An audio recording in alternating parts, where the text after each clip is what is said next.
ताला जल्ल जलालुहु व अम्मा नवालुहु ने फरमाया, सूरह हुजरात है, आयत नंबर 13 है, फरमाया या अय्युहन्नास इन्ना खलकनाकुम मिन ज़करिन व उन्सा व जअलनाकुम शुऊबन व क़बाइल लितआरफू इन्न अक्रमकुम इंदल्लाहि अत्क़ाकुम। फरमाया लोगो, तुम्हें एक मर्द और एक औरत से पैदा किया गया और तुम्हें कौमों और कबीलों में तकसीम किया ताकि तुम एक दूसरे की पहचान बनाओ, लेकिन याद रखो बेशक तुम में सबसे ज्यादा इज्जत और बुजुर्गी वाला अल्लाह के नजदीक वही है अत्क़ाकुम, जो तुम में ज्यादा तक़वे वाला है। अब इसमें गौर करने के लायक दो तीन चीजें हैं। सबसे पहली चीज यह है या अय्युहन्नास इन्ना खलकनाकुम मिन ज़करिन व उन्सा। दीन का एक आफाकी पहलू है, दीन का एक ऐसा मुअतदिल पहलू है, ऐसा बैलेंस्ड एस्पेक्ट है जो ह्यूमन सोसाइटी की बैलेंसिंग कर रहा है। आप में से जो लोग ड्राइवर हैं वो समझते हैं व्हील बैलेंसिंग कितनी जरूरी है। अगर व्हील बैलेंसिंग ना हो तो गाड़ी का जो स्टीयरिंग व्हील है वो वॉबल करता है। लेकिन बाद हमारे दलेर लोग होते हैं 7 साल भी व्हील वॉबल करता रहता है, वो कहते हैं अल्लाह खैर करसी, अल्लाह खैर करसी, पर टायरन की खैर नहीं रहने लगे। तो बहरहाल ये हमारे जुमा का मौजू नहीं है, ना ऑटोमोबाइल के हवाले से हम कोई गुफ्तगू कर रहे हैं, लेकिन समझाने की बात है जिस तरह व्हील बैलेंसिंग ना हो तो सफर पर अमन नहीं होता, इसी तरह मुआशरे में दीन का बैलेंस ना हो तो अल्लाह से मुलाकात के काबिल नहीं रहता,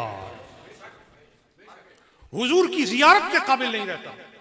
तो अल्लाह ताला ने उस बैलेंसिंग के लिए आपको फरमाया या अय्युहन्नास इन्ना खलकनाकुम मिन ज़करिन व उन्सा। लोगो, कालो, गोरो, अरबियों, अजमियों, लंबे कद वालों, छोटे कद वालों और खूबसूरत रंगत वालों, खूबसूरत रुखसारों वालों और चौड़ी पेशानियों वालों और लंबी गर्दनों वालों और पतले और खूबसूरत हाथों वालों और फसाहत और बलागत से गुफ्तगू करने वालों और कायनात में मुख्तलिफ तबकात और मुख्तलिफ रंगों और नस्लों से ताल्लुक रखने वालों, अपने खानदानों पर गौर न करो। हमने तुम्हें एक मर्द और एक औरत से पैदा किया, तुम सबकी असल एक है। जब सबकी असल एक है तो तुम सबको एक असल में पैदा करने वाला तुम्हें अपनी तरफ बुला रहा है, तुम्हें अपनी तरफ बुला रहा है। तुम सैयद हो, मिर्जा हो, अफगान हो, तुम गखड़ हो, राजा हो, कियानी हो, किसी खानदान के हो, बाजा बाजा तू अपने रब की तरफ आ जा, अपने रब से लौ लगा ले, अपने दिल को अपने रब की मोहब्बत का मखजन बना ले। यानी मोहब्बत इलाहिया की जो दौलत है ना, उस दौलत को दिल में सजा। और दिल क्या है? उज़्व आज़म है। क्या है? पूरे बदन का इन्हिसार, पूरे बदन का वजीर आजम, प्रीमियर पूरी बॉडी का दिल है। और अगर दिल पूरे बदन का प्रीमियर है और इस प्रीमियर में अल्लाह की मोहब्बत पड़ी हो, हाय हाय, देखे ना, पूरे घर की एक ऐसी जगह जिससे हर दाखिल होने वाला भी वहां से गुजरे और हर निकलने वाला भी वहां से गुजरे, अगर खुशबू वहां रख दो, बोलते नहीं हो, खुशबू वहां रख दो तो आते जाते को उसका फैज मिलेगा। तो इसी तरह फरमाया अल्लाह की मोहब्बत के नूर को अपने दिल में रख दो, जो नेकी करोगे इससे गुजरेगी, खुशहाल होगी तो तुम्हारे बदन में आबाद होगी। और जो अमल तुम्हारे जवारे से सादिर होने के लिए बदन से निकलने पर आमादा होगा, मोहब्बत इलाही की खुशबू के पास से जब उसका गुजर होगा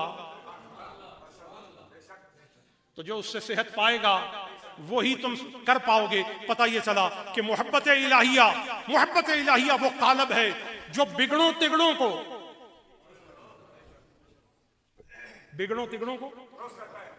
ये बिगड़ा तिगड़ा क्या होता है? ये मजदूर जब बजरी और रेत और सीमेंट और पानी जब गड़मड़ करते हैं तो वो जो ढेर बनता है ना, वो बिगड़ा तिगड़ा है। वो क्या है? अब उस बिगड़े की शक्ल बन सकती है कि नहीं? कहो उस शक्ल के लिए मिस्त्री के पास ले जाओ जो कालब के ऊपर खड़ा है, वो इस बिगड़े हुए को कालब में डालता जाएगा, कहो शक्ल बनती जाएगी। समझ गए? बिगड़े हुए की शक्ल। ये जो उलमा, औलिया, सूफिया, अत्किया, अहले जिक्र, अहले दावत, अहले कुरान, अहले रिवायत नबविया और अहले तरीकत हैं, ये दर हकीकत वो मिस्त्री हैं जो जिंदगी के बिगड़े हुए मिसाले को सुन्नत रसूल के कालब में ढाल ढाल कर शक्लें बनाते हैं और कारामद हयात में उसे लेकर आ रहे हैं। इनकी सोहबत और इनकी मजलिस आपको उस तवाजुन की तरफ ले जाएगी, उस बरकत की तरफ ले जाएगी। तो ये दीन का वो आफाकी पहलू था।